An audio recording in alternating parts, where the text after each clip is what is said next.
नमस्कार दोस्तों, मैं कमल प्रताप सिंह आपके समक्ष बीएड का पेपर 1 शिक्षा के दार्शनिक एवं सामाजिक परिप्रेक्ष्य के कुछ इम्पोर्टेंट क्वेश्चन के साथ उपस्थित हुआ हूँ।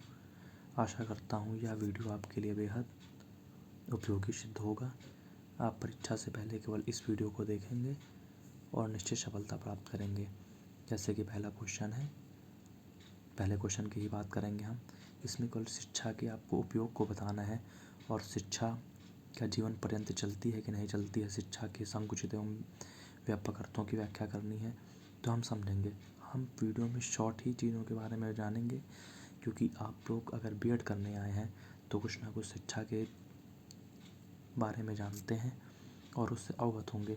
तो मेरा वीडियो ज़्यादा बड़ा नहीं होगा, कोशिश करेंगे 2 पार्ट में ही वीडियो बना के फिर अगली बुक पढ़ाने की कोशिश करेंगे। अगला पेपर आपको तैयार कराएंगे। पेपर की डेट आ चुकी है तो कहीं ना कहीं हमें अच्छे स्तर पर तैयारी करनी होगी। तो शिक्षा का अर्थ ही होता है कि एजुकेटम, जैसा कि एजुकेटम शब्द से मिलकर बना है। उसके बाद शिक्षा के इस शब्द को लैटिन भाषा से लिया गया है। एजुकेटम शब्द की उत्पत्ति 2 शब्द, एक आपका ए हो गया और फिर डुको से हुआ है। अर्थात शिक्षा का अर्थ होता है कि अपने आप में परिपूर्ण होना या आगे बढ़ना या विकास करना। शिक्षा मनुष्य को एक नए स्तर पर पहुंचाती है। तो हम आगे पढ़ेंगे। शिक्षा की परिभाषाएं कुछ दी गई हैं। गांधी जी ने क्या कहा है? शिक्षा से मेरा अभिप्राय है बालक एवं मनुष्य के सर्वांगीण विकास का संबंध शरीर, मस्तिष्क एवं आत्मा से है। स्पेंसर महोदय जी कहते हैं कि शिक्षा में आदतों, स्मरण, आदर्श, स्वरूप, शारीरिक एवं मानसिक कौशल, बौद्धिकता एवं रुचि, नैतिक विचार एवं ज्ञान ही नहीं बल्कि अनेक विधियाँ शामिल हैं। इसका मतलब यह है कि शिक्षा वह चीज़ है जो हमें सब चीज़ों से परिपूर्ण करती है, हमारे शारीरिक विकास करती है, मानसिक विकास करती है और हमारे बुद्धि का भी विकास करती है। उसके बाद फिर अरस्तु जी कहते हैं स्वस्थ शरीर में स्वस्थ मस्तिष्क का निवास होता है। हमने अरस्तु जी के बारे में जाना। अब हम प्लेटो की बात करते हैं। तो प्लेटो जी कहते हैं शिक्षा से मेरा तात्पर्य उस प्रशिक्षण से है जो अच्छी आदतों के द्वारा बालक में नैतिकता का विकास करता है। इसका मतलब बालक में नैतिकता की बात नहीं अरस्तु जी करते हैं। उसके बाद फिर हम जॉन डीवी पे आएंगे। जॉन डीवी जी शिक्षा को भी विकास के रूप में ही जानते हैं और ये बताते हैं कि वातावरण का नियंत्रण करना ही शिक्षा की संभावनाओं में प्रकट होता है। अब शिक्षा की प्रगति जानेंगे। तो शिक्षा की प्रगति हम क्लियरली जान सकते हैं कि शिक्षा विज्ञान है या कला, इसके बारे में जानेंगे। तो विज्ञान क्या होता है? विज्ञान ऐसा ज्ञान होता है जिसमें आपको सुव्यवस्थित, सुसंगठित ज्ञान प्राप्त हो, उसे विज्ञान कहते हैं। जो यूनिवर्सल हो, मतलब यूनिवर्सल ट्रुथ हो, एक तरीके से कह सकते हैं सार्वभौमिक हो। कला क्या होती है? कला का अर्थ होता है कि इसमें ऐसे कौशल निहित होते हैं जिसमें लोग अपने जीवन जीने की सफलता प्राप्त करते हैं और नियमबद्ध तरीके से आगे बढ़ते हैं। उसके बाद हम आगे बढ़ेंगे तो शिक्षा की विशेषताओं के बारे में जानेंगे। शिक्षा एक सचेतन प्रक्रिया होती है। उसके बाद यह विकास की एक प्रक्रिया है। शिक्षा एक प्रक्रिया होती है। शिक्षा द्विमुखी प्रक्रिया है। इसके साथ हम जान सकते हैं शिक्षा त्रिमुखी प्रक्रिया भी है। त्रिमुखी प्रक्रिया में आपकी 3 चीज़ें मेन होती हैं: शिक्षक, शिक्षार्थी और पाठ्यक्रम। शिक्षा की प्रक्रिया जीवन चलती रहती है। शिक्षा के 2 पक्ष होते हैं जिनके बारे में हम जानेंगे, एक मनोवैज्ञानिक और एक सामाजिक। फिर उसके बाद हम आगे बढ़ेंगे अगले क्वेश्चन की ओर। तो भारतीय शिक्षा में आज संकटावस्था की क्या प्रगति है, इसके कारणों व स्रोतों का संक्षिप्त विश्लेषण कीजिए। तो हम शुरुआत से ही देखते आ रहे हैं, वैदिक काल में जब हमारे वेदों में पढ़ाई होती थी, वेदों द्वारा पढ़ाई होती थी, तो आश्रम रहता था, तो उसमें भी कुछ ना कुछ व्यवधान डाले गए। फिर हम मुस्लिम शिक्षा की बात करेंगे। उसके बाद ब्रिटेन शिक्षा जो हमारी आधुनिक शिक्षा है, इसमें क्या योगदान रहा है, इसके बारे में जानेंगे। तो इसे जानने से पहले हमें ये समझना होगा कि शिक्षा में आपकी समस्याएं क्या हैं। शैक्षिक अवसरों में की असमानता, अपव्यय व अवरोधन को रोकना होगा। सबसे बड़ा पॉइंट आपकी आर्थिक समस्याएं भी होती हैं। उसके बाद फिर प्रवेश की समस्या होती है, ड्रॉप आउट बच्चे होते हैं, संसाधन की हमारे पास कमी नहीं है, जनसंख्या वृद्धि की समस्या हो गई है, फिर हम आगे जानेंगे कि वर्तमान शिक्षा में आपका जो वर्तमान शिक्षा चल रही है उसमें संकट के क्या कारण है। राष्ट्रीय एकता का अभाव हो जाता है, फिर भावनात्मक एकता का अभाव होता है, मूल्यपरक शिक्षा का अभाव हो जाता है, संकुचित दृष्टिकोण का होना, जनसंख्या में वृद्धि, अपव्यय, अवरोधन। उसी तरीके से हम समस्या के स्रोत जानेंगे, आर्थिक स्थिति का सुदृढ़ न होना, शिक्षा की उपयोगिता को ध्यान न रखना, सांस्कृतिक पिछड़ेपन का अभाव होना, शैक्षिक अवसरों की समानता न होना। एंड उसके बाद हम लक्ष्य देखेंगे।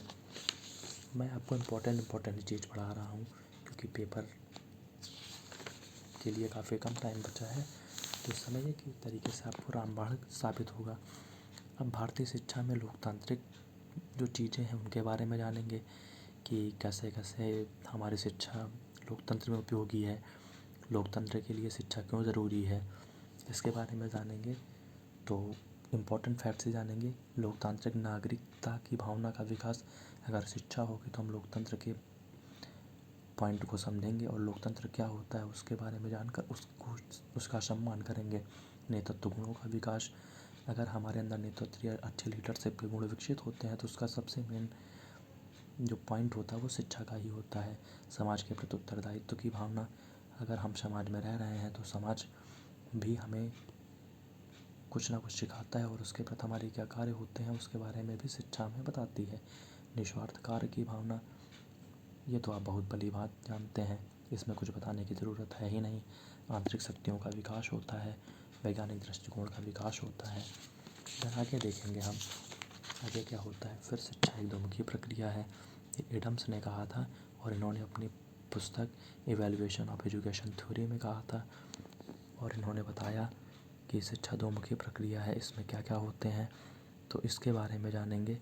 इन्होंने क्लियरली कहा था पहला शिक्षक होता है और उसके बाद जो हम दूसरी बात करते हैं वो बालक के विकास को ध्यान में दिया गया है। तो इसके बाद हम पढ़ेंगे शिक्षा की त्रिमुखी प्रक्रिया। इसमें 3 चीज़ों को मेन इम्पोर्टेंट दिया गया है कि शिक्षक, शिक्षार्थी और पाठ्यक्रम। और फिर DVG कहते हैं समस्त शिक्षा प्रजाति की सामाजिक चेतना में व्यक्ति के सक्रिय रहने से ही उत्पन्न होती है। शिक्षा विकास की प्रक्रिया है, शिक्षा एक सचेतन व सप्रयोजन प्रक्रिया है। फिर उसके बाद हम आगे बढ़ेंगे, आगे देखेंगे शिक्षा के कार्यों का वर्णन पढ़ेंगे। तो शिक्षा के प्रमुख कार्य जो होते हैं वो क्या क्या होते हैं उसके बारे में जानेंगे। सांस्कृतिक, धार्मिक, राजनीतिक, आर्थिक चीज़ों को मजबूत करती है। प्लेटो जी ने कहा है शिक्षा का कार्य अभिरुचि की खोज एवं उन्हें सामाजिक प्रयोगों के लिए प्रशिक्षित करना। जॉन डेवी ने कहा है शिक्षा के सहारे प्राणी के विकास में सहायता देना ताकि वो सुखी एवं नैतिक कुशल मानव बन सके। अब शिक्षा के आवश्यक अंग पढ़ेंगे। शिक्षा के आवश्यक अंग में प्रशिक्षण होता है, यानी कि अगर हम ट्रेंड नहीं होंगे तो हम शिक्षण विधि को सही से नहीं कर सकते। निर्देशन मतलब हमें जो गाइडलाइंस मिलती है उसका सही निर्देशन का पालन होना चाहिए। प्रेरणा, motivation is the most important factor of our education. उसके बाद अब हम अगले चैप्टर पे आते हैं। तो शिक्षा के कुछ आपके जो साधन होते हैं उनके बारे में जानेंगे। शिक्षा कितने प्रकार की होती है उसके बारे में समझेंगे। शिक्षा के जो साधन होते हैं उनके बारे में सबसे पहले पढ़ेंगे। तो शिक्षा का पहला साधन औपचारिक साधन होता है। ऐसी संस्थाएं जो किसी एक निश्चित उद्देश्य के लिए चलती हैं, जिनका टाइम पीरियड फिक्स होता है, उनका पाठ्यक्रम फिक्स होता है, वो एक निश्चित प्लेस पर होते हैं, उन्हें औपचारिक साधन कहते हैं। और औपचारिक साधन जिनका कार्य शिक्षा देना ही नहीं परंतु सभी चीज़ों में विकास करना होता है, वे औपचारिक साधन कहलाते हैं। ये कहीं भी किसी भी प्लेस पर हो सकते हैं, इनका कोई पाठ्यक्रम निश्चित नहीं होता, ना ही इनका कोई प्लेस निश्चित होता है। उसके बाद हम बात करेंगे शिक्षा के अन्य अनौपचारिक साधन में। रेडियो, TV आ जाएगा, समाचार पत्र पत्रिकाएँ आ जाएंगी, सिनेमा आ जाएंगे, नाटक आ जाएंगे और धर्म आ जाएगा। फिर उसके बाद समाज कल्याण आदि भी आ जाता है। अब शिक्षा के साधन के रूप में घर एवं परिवार का क्या महत्व होता है उसके बारे में जानेंगे। तो सबसे पहले अगर हम जानेंगे कि शिक्षा का साधन क्या होता है, तो शिक्षा के साधन में हम जब परिपूर्ण हो जाएंगे, हर चीज़ में दक्ष हो जाएंगे, वही शिक्षा के साधन कहलाते हैं। फिर आगे पढ़ेंगे बालक के शिक्षा के विकास में घर के कार्य होते हैं। बौद्धिक विकास करना, चरित्र निर्माण करना। चरित्र तो एक ऐसी चीज़ होती है जो शिक्षा के द्वारा ही निर्मित की जा सकती है। व्यक्तित्व का विकास करना, व्यक्तित्व भी हमारे लिए एक इम्पॉर्टेंट फैक्टर हमारे जीवन में अदा करता है और व्यक्तित्व का विकास हमारे जीवन में महत्वपूर्ण भूमिका निभाता है। शारीरिक विकास, अगर शारीरिक विकास नहीं होगा तो बालक किसी भी कार्य को सही ढंग से नहीं कर पाएगा। फिर उसके बाद हम धार्मिक शिक्षा की बात करेंगे। धर्म की शिक्षा भी देना बहुत ज़रूरी होता है, क्योंकि अगर हम धर्म के बारे में नहीं जानेंगे तो कहीं ना कहीं धार्मिक शिक्षा ज़रूरी होती है, क्योंकि धार्मिक शिक्षा से ही हमारे मन में दया होगी, सहानुभूति होगी, प्रेम और त्याग की भावना का विकास होता है और जीवन की वास्तविकता से अवगत भी हम शिक्षा के द्वारा ही होते हैं। सामाजिक भावनाओं का विकास होता है। देन उसके बाद हम आगे बढ़ेंगे और मेरी एक गुजारिश है, आप मेरे चैनल को सब्सक्राइब कीजिए, प्यारा सा कमेंट कीजिए और उसके बाद अगर वीडियो अच्छा लगे तो लाइक ज़रूर कीजिए। अब हम औपचारिक शिक्षा और अनौपचारिक शिक्षा में अंतर देखेंगे। औपचारिक शिक्षा हर प्रकार से औपचारिक शिक्षा विपरीत गुणों वाली होती है। इसे अवधि शिक्षा भी कहते हैं। उसी दूसरी तरफ हम जानेंगे अनौपचारिक शिक्षा ऐसी शिक्षा होती है जो निर्धारित नियमों के अनुसार निश्चित सीमाओं में रहकर की जाती है। फिर अनौपचारिक शिक्षा के बारे में जानेंगे। शिक्षा एक क्षेत्र सीमा निश्चित नहीं होती, यह कहीं भी चल सकती हैं, लेकिन औपचारिक शिक्षा के लिए पाठशाला निश्चित होती है और निश्चित समय भी होता है। जैसा कि मैंने पहले ही बता दिया, तो इस क्वेश्चन पे ज़्यादा डिस्कस नहीं करेंगे, हम आगे बढ़ जाएंगे। अब हम शॉर्ट टिप्पणी के बारे में बात करेंगे, क्योंकि आपको पेपर में 2 से 3 टिप्पणी देखने को मिल जाती हैं और टिप्पणी आपको पूरे में से पूरे नंबर भी दिलाएंगे। ई अधिगम क्या होता है? ई अधिगम हम आसान सी भाषा में सीखेंगे कि ई अधिगम मतलब होता है कि इंटरनेट के माध्यम से या हम इलेक्ट्रॉनिक साधनों के माध्यम से अधिगम करना। स्मार्ट कक्षा कक्ष क्या होता है? स्मार्ट कक्षा कक्ष का मतलब होता है कि ऐसी कक्षा जिसमें कंप्यूटर, दृश्य श्रव्य सामग्री हो या तो फिर कुछ ऐसे चीज़ें हों जो हमें स्मार्ट बनाएं और हमारे जीवन के सभी आयामों को सरल और सुव्यवस्थित बनाएं। फिर उसके बाद हम आगे बात करेंगे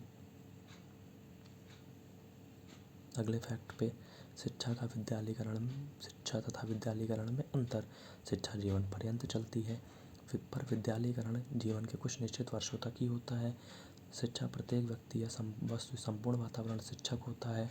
से मतलब हम ये कहेंगे कि शिक्षा में पूरा रोल शिक्षक का होता है, बल्कि विद्यालयीकरण में विशिष्ट योग्यता एवं क्षमताओं गुणयुक्त शिक्षक होते हैं। फिर आगे हम बात करेंगे शिक्षा का स्वरूप अनौपचारिक एवं औपचारिक दोनों ही हो सकता है, लेकिन विद्यालयीकरण में सदैव औपचारिक होता है। शिक्षा एक व्यापक प्रत्यय होता है, विद्यालयीकरण एक संकीर्ण प्रत्यय होता है। उसी दूसरी तरफ हम जानेंगे शिक्षा जीवन के प्रत्येक क्षेत्र में प्रभावित करती है। शिक्षा मतलब जीवन के प्रत्येक क्षेत्र को प्रभावित करेगी कहीं ना कहीं से, लेकिन विद्यालयीकरण में विशिष्ट विषयों, विशिष्ट क्षमताओं एवं दक्षताओं पर विशेष बल दिया जाता है। अब आगे हम बात करेंगे अगले क्वेश्चन पे, शिक्षा एवं प्रशिक्षण में अंतर क्या होता है। तो शिक्षा आपका जीवन पर्यंत चलती है, लेकिन प्रशिक्षण कुछ समय तक चलता है। उसके बाद हम जानेंगे शिक्षा एक व्यापक प्रत्यय है जो बालक को जीवन को प्रभावित करता है, लेकिन प्रशिक्षण जो होता है वो एक किसी कार्य निश्चित के लिए होता है जो एक तरीके से हमें कुशल बनाता है। शिक्षा का स्वरूप औपचारिक, अनौपचारिक एवं अवैयक्तिक हो सकता है, लेकिन प्रशिक्षण आपका जो होता है वो औपचारिक एवं वैयक्तिक ही होता है। शिक्षा जीवन पर्यंत चलती है और आपका जो प्रशिक्षण होता है वो एक निश्चित टाइम के लिए होता है। अब शिक्षा में राष्ट्रीय एकता की भूमिका हम जानेंगे, ये भी मोस्ट इंपॉर्टेंट क्वेश्चन है, तो उसमें हम केवल कुछ ही इंपॉर्टेंट फैक्ट्स के बारे में जानेंगे और आगे बढ़ जाएंगे। मतलब अगर आपको शिक्षा के बारे में जानना है कि शिक्षा की एकता में क्या भूमिका होती है, तो सिंपल शब्दों में जानेंगे। अगर शिक्षा हमारे अंदर है तो हम खान पान, रहन, वेशभूषा और संप्रदाय आदि के मामले से हम एकत्रित रहेंगे। और जैसा कि हमने जाना भी है कि अंग्रेजी शासक आए थे, मतलब फॉरेनर आए, या तो हम एक नए शब्दों में कह सकते हैं फिरंगी आए, और उन्होंने हमें ये जाना, हमारे बारे में जाना कि हम लोग अशिक्षित हैं, तो उन्होंने फूट डाला और राज्य किया। इसीलिए एकता का बहुत ही महत्वपूर्ण स्थान होता है। एकता मतलब यूनिटी होती है, तो इसके बारे में आप लोग आगे लिख ही ले जाएंगे। हम फिर आगे बढ़ते हैं, क्योंकि मैं नहीं चाहता ज़्यादा लंबा वीडियो खींचे। आप इंपॉर्टेंट फैक्ट्स के बारे में जानें और उसके बाद आप अपनी अच्छी परीक्षा की तैयारी करें। अब अंतर्राष्ट्रीय सद्भावना क्या होती है, इसके बारे में जानेंगे। सद्भावना का अर्थ ही होता है कि प्रत्येक राष्ट्रीय संचार में रंग, रूप, जाति एवं धर्म, वेशभूषा आदि के माध्यम से हम एकत्रित होकर रहें। जैसा कि हम लोग जानते हैं कि वसुधैव कुटुंबकम मतलब हमारा संपूर्ण जो विश्व है वही हमारा परिवार है। इसी भावना के साथ हम शिक्षा को विकसित करेंगे और शिक्षा के विभिन्न आयामों को जानेंगे। जो हमारे अंदर कमियां हैं उनको हटाएंगे और जो हमारे गुण हैं उनको मेन मुद्दा मानकर आगे बढ़ते जाएंगे। अब दूरस्थ शिक्षा के बारे में बात करेंगे तो दूरस्थ शिक्षा को ही खुली व मुक्त शिक्षा कहते हैं और इसके द्वारा अधिगम कर्तव्यों के नए द्वार खोल दिए जाते हैं। इसके बारे में जानेंगे तो सबसे मेन पॉइंट आपका जो है, दूरस्थ शिक्षा की शुरुआत जो है बर्लिन के जर्मनी में 1856 में हुई थी। लेकिन अगर हम भारत की बात करेंगे तो भारत में 1962 में दिल्ली विश्वविद्यालय के पत्राचार द्वारा दूरस्थ शिक्षा की शुरुआत हुई। उसके बाद हम जानेंगे दूरस्थ शिक्षा की आवश्यकता क्यों पड़ी। जनसंख्या विस्फोट हुआ तो हम कहीं ना कहीं शिक्षा के मामले में पीछे रह जाएंगे, इसलिए हमने दूरस्थ शिक्षा को अपनाया। फिर ज्ञान का विस्फोट, अगर ज्ञान सभी के पास है, मोस्टली लोगों के पास ज्ञान है, तो कहीं ना कहीं दूरस्थ शिक्षा हमें महत्वपूर्ण भूमिका निभाती है। आधुनिक जीवन की समस्याएं एवं जटिलताओं के बारे में जानेंगे। अत्यधिक महत्वाकांक्षी दृष्टिकोण होता है, शिक्षा ग्रहण करने का अधिकार, सार्वजनिक साक्षरता। तो आशा करते हैं कि आपको दूरस्थ शिक्षा के बारे में पता चला होगा। वैसे पता तो आपको पहले से ही होगा, पर कोशिश करते हैं आपके जो डाउट्स होंगे वो हम क्लियर कर पाएंगे। अगर आपको फिर भी कोई डाउट्स रह जाते तो आप मुझे कमेंट कीजिए, मैं उसके लिए दूसरा वीडियो बनाऊंगा। समावेशी शिक्षा के बारे में बात करेंगे तो समावेशी 2 शब्दों से मिलकर बना होता है। सम धन आवेशी, मतलब समावेशी का मतलब ये होता है कि संपूर्ण लोग आकर शिक्षा ग्रहण करें।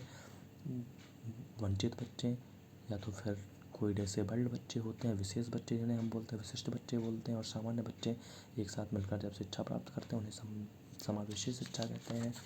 तो समावेशी शिक्षा के कुछ मुख्य तत्व होते हैं, उनके बारे में जानेंगे।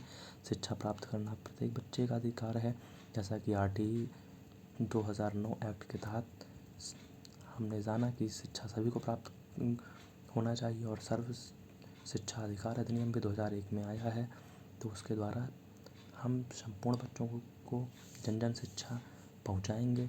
और हमारी गवर्नमेंट लगातार कोई ना कोई कार्य करती रहती है जिसके द्वारा शिक्षा सभी बालकों तक पहुँचे।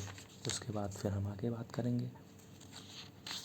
तो आशा है कि आपको ये वीडियो अच्छा लगेगा और आपके पेपर के लिए बेहद ही रामबाण सिद्ध होगा। फिर हम दर्शन शास्त्र के बारे में बात करेंगे। तो दर्शन की परिभाषा ही यही होती है कि आपका ज्ञान के प्रति अनुराग या प्रेम करना। यह 2 शब्दों से मिलकर बना होता है, फिलोस तथा सोफिया, जिसका अर्थ होता है अनुराग या स्नेह। तो फिलॉसफी शब्द से मिलकर बना होता है, जिसे हम लोग दर्शन कहते हैं। उसके बाद हम जानेंगे कि दर्शन की अवधारणा कैसे आई और मुख्य परिभाषा, क्योंकि परिभाषाएं इसकी इम्पोर्टेंट है। सबसे पहले रास की जानेंगे। दर्शन एवं शिक्षा एक ही सिक्का के पहलू होते हैं। फिर प्लेटो जी ने कहा है कि फिलॉसफी का आरंभ आश्चर्य से होता है, या जीवन के सभी अनुभवों की जड़ें इसी आश्चर्य में होती हैं कि हम कैसे आगे बढ़ें। फिर हर्बर्ट स्पेंसर जी ने कहा कि फिलॉसफी प्रत्येक वस्तु से संबंधित होती है, सार्वभौमिक विज्ञान है। गांधी जी ने कहा यह फिलॉसफी एक प्रयोग व्यक्तित्व एवं सत्य, उसकी विषय वस्तु और उसको जानने के प्रमाण एकत्रित करते हैं। अब हम आगे बढ़ेंगे। दर्शन की कुछ विशेषताएं होती हैं। दर्शन की विशेषताओं में सत्य की खोज की जाती है, सत्य के साथ प्रयोग किए जाते हैं, यह शिक्षा का सिद्धांत है, या जीवन की एक दृष्टिकोण होती है। फिर उसके बाद हम आगे बढ़ेंगे, हम जानेंगे आगे वाले फैक्टों को। तो आशा करते हैं आपको इतनी चीज़ें काफ़ी अच्छी लगी होंगी। हम अगला चैप्टर पढ़ेंगे, दर्शन के संप्रदाय, आदर्शवाद, प्रकृतिवाद, प्रयोजनवाद एवं यथार्थवाद। यह आपका काफ़ी मोस्ट इम्पोर्टेंट चैप्टर। सबसे पहले आदर्शवाद के बारे में जानेंगे। तो आदर्शवाद का आधार ही अध्यात्म होता है। इसके द्वारा हम अध्यात्म के बारे में जानकारी प्राप्त करते हैं और फिर विभिन्न क्षेत्रों में अपने आप को प्रवीण करते हैं। तो आदर्शवाद के कुछ मूलभूत सिद्धांत होते हैं, जैसे कि मनुष्य या जड़ कृति की अपेक्षा अधिक महत्व देता है। दूसरा, आध्यात्म जगत के विशेष महत्व भी कुछ होते हैं, जैसा कि हम जानते हैं कि आदर्शवाद में आध्यात्मिक जगत का महत्वपूर्ण स्थान होता है, तो आध्यात्मिक जगत की भी अलग बात होगी। आध्यात्मिक मूल्यों का विशेष महत्व होता है। विचार एवं वस्तु की अपेक्षा अधिक महत्व होता है। अनेकत्व में एकता का विकास, मतलब हमारी जो संस्कृति है वो अनेकता में एकता दर्शाती है। उसके बाद फिर आत्मा और परमात्मा का अनादि अनंत अस्तित्व के बारे में जानते हैं हम। दर्शन शास्त्र के बारे में ही, एंड हम फिर आगे बढ़ेंगे। तो दोस्तों मैं यही कहना चाहूँगा कि आप ज़्यादा पढ़ने की कोशिश मत कीजिए, जितना पढ़िए इम्पोर्टेंट पढ़िए, आपके लिए बेहद उपयोगी सिद्ध होगा। आदर्शवाद की विद्यालय में परिकल्पना क्या होती है इसके बारे में जानेंगे। तो विद्यालय में अगर हम नैतिक शिक्षा और आदर्श की बातें नहीं करेंगे तो बच्चे कहीं ना कहीं काफ़ी पिछड़ जाएंगे। इसीलिए आदर्शवाद में विद्यालय की परिकल्पना को काफ़ी अच्छे लेवल पर बात की जानी चाहिए। उसके बाद फिर हम आगे बढ़ेंगे। तो आगे बढ़ने से पहले हम कुछ इम्पोर्टेंट फैक्ट्स को और देखेंगे। प्रकृतिवाद के शिक्षा पाठ्यक्रम और शिक्षण विधि की विवेचना के बारे में पढ़ेंगे, और दर्शन के क्या उद्देश्य होते हैं, पाठ्यक्रम की शिक्षण विधियाँ की विवेचना क्या होती है इसके बारे में जानेंगे। तो देन आपके स्पेंसर महोदय जी कहते हैं पाठ्यक्रम के विषय वस्तु मानव जीवन में जब वर्गीकृत किया जाता है पाठ्यक्रम को, तो उन्होंने अपनी राय दी। स्पेंसर जी ने कई वर्गों में से विभक्त किया, 5 भागों में बांटा, और 5 भाग में ही प्रकृतिवाद की बात की है। उसके बाद प्रकृतिवाद के शिक्षण विधियों के बारे में हम जानेंगे। तो हम जानेंगे कि रूसो ने कहा था, पहला नारा था प्रकृति की ओर लौटो। अगर हमें सीखना ही है तो हम प्रकृति से ही सीखेंगे, क्योंकि प्रकृति हमें बहुत कुछ सिखा देती है, और प्रकृति के अगर हम नियमों को पालन करेंगे तो हम कहीं ना कहीं आगे बढ़ जाएंगे। देन हम आगे बढ़ते हैं और उसके बारे में जानेंगे। फिर आगे अगले क्वेश्चन पे हम पढ़ते हैं। आपका ये आदर्शवाद खत्म होता है। प्रयोजनवाद, प्रयोजन का अर्थ ही होता है किसी चीज़ में प्रवीण होना। प्रयोजनवाद का अंग्रेजी रूपांतरण ही होता है प्रोग्रामा, जिसका अर्थ होता है a thing done business effect, मतलब किया गया कार्य व्यवसाय प्रभावपूर्ण होता है। उसके बाद हम जानेंगे प्रयोगवाद के बारे में क्या विभिन्न राय हैं। तो रॉस जी ने कहा है प्रयोजनवाद निश्चित रूप से एक मानवतावादी दर्शन है, जो कि यह मानता है कि मनुष्य क्रिया में भाग लेकर मूल्यों का निर्माण करता है। यह मानता है कि वास्तविकता सदैव निर्माण अवस्था में रहती है। उसके बाद प्रयोजनवाद के मुख्य दार्शनिक सिद्धांत के बारे में जानेंगे। संसार का सर्वश्रेष्ठ प्राणी मनुष्य है। संसार का निर्माण अनेक तत्वों से हुआ है। सत्य शाश्वत नहीं है, फिर परिवर्तनशील होता है।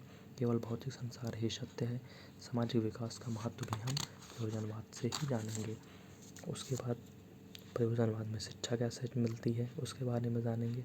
तो प्रयोजनवाद में केवल ज्ञान के लिए ज्ञान ही महत्वपूर्ण होता है, और प्रयोजनवाद के अनुसार जीवन क्रिया बालकों का सच्चा ज्ञान के माध्यम से ही हम प्रदान करते हैं। प्रयोजनवाद के उद्देश्य क्या होते हैं। सामाजिक कुशलता, अपने मूल्यों और आदर्शों का निर्माण बालक स्वयं करता है। बालक का विकास, गतिशील और लचीले मस्तिष्क का विकास, गतिशील निर्देशन। फिर हम आगे बढ़ेंगे और आगे देखेंगे अगले क्वेश्चन की ओर। प्रयोजनवाद और आदर्शवाद में अंतर। तो सबसे पहले शाश्वत सत्यों का मत में भिन्नता है, फिर उद्देश्य संबंधी भिन्नताएं मिलती हैं। उसके बाद आध्यात्मिक के संबंध में मतभेद मिल जाते हैं, फिर सांस्कृतिक परिवेश में अंतर मिलते हैं, क्रिया तथा विचार के संबंध में अंतर मिल जाते हैं। उसके बाद पाठ्यक्रम में अंतर मिलता है, मनोरंजन के संबंध में मत भिन्नता मिलती है। आदर्शवाद तथा प्रयोजनवाद परिवर्तनवादी मिलते हैं, अनुशासन की धारणा संबंधी भिन्नता मिलती हैं, शिक्षा विधि संबंधी भेद मिलते हैं। मतलब हम क्लियर कह सकते हैं कि प्रयोजनवाद और दर्शनवाद में काफ़ी अंतर है। फिर हम यथार्थवाद के बारे में जानेंगे। यथार्थ का अंग्रेजी रूपांतरण ही होता है रियलाइज्म। रियल शब्द का ही अर्थ होता है कि वास्तव में, या तो वास्तविक रूप से, और फिर दूसरा आपका रियलाइज जिसका अर्थ होता है वस्तु, मतलब वस्तुवादी या वस्तु संबंधी विचारधारा, इसे ही हम यथार्थवाद कहते हैं। तो यथार्थवाद की परिभाषाएं, जैसे रामतीर्थ ने कहा, यथार्थवाद का अर्थ एक विश्वास सिद्धांत है जो जैसा जगत को वैसा ही स्वीकार करता है जैसा हमें दिखाई देता है। मतलब क्लियर, जैसा हम सोचेंगे वैसा ही हमें महसूस होगा। उसके बाद हम यथार्थवाद के मूल सिद्धांत के बारे में पढ़ेंगे। प्रत्यक्ष जगत ही सत्य है, इंद्रियों के ज्ञान के द्वारा है, आंगिक सत्य है, परिलोकता को अस्वीकार किया गया है, वस्तु जगत में नित्यता को स्वीकार किया गया है, प्रयोग पर बल दिया गया है, मानव के वर्तमान व्यवहारिक जीवन पर बल दिया गया है, और मानवतावादी यथार्थवाद को पर बल दिया गया है। इसके 4 रूप होते हैं यथार्थवाद के। पहला रूप मानवतावादी यथार्थवाद होता है, दूसरा सामाजिक यथार्थवाद होता है, तीसरा ज्ञानेंद्रिय यथार्थवाद होता है, और चौथा ज्ञानेंद्रिय नव यथार्थवाद होता है।